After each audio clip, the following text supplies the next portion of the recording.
Постарела мать за много лет, а вестей от сына нет и нет. Но она все продолжает ждать, потому что верит, потому что мать. И на что надеется она? Много лет, как кончилась война.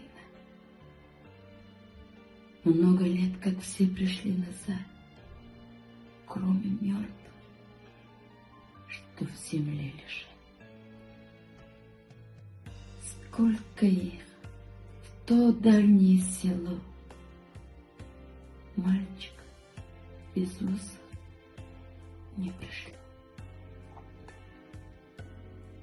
Раз в село прислали по весне фильм документальный о войне.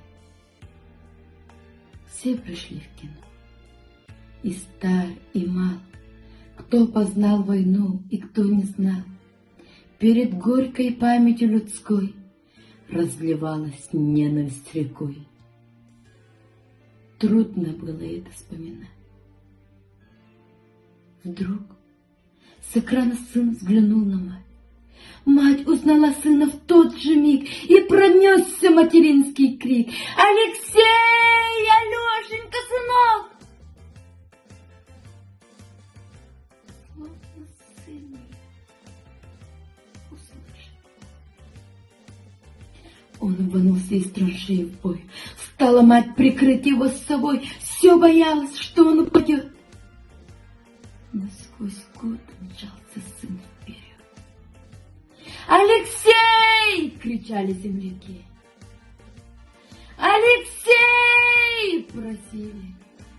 «Да беги!»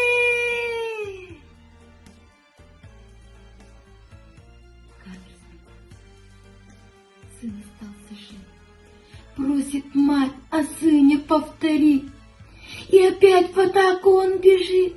Жив, здоров, не ранен, не убит. Алексей, Алешенька, сынок. Словно сын ее услышать мог. Дома все и чудилось в кино. Все ждала, что вот-вот сейчас в окно посреди тревожной тишины постучится сын и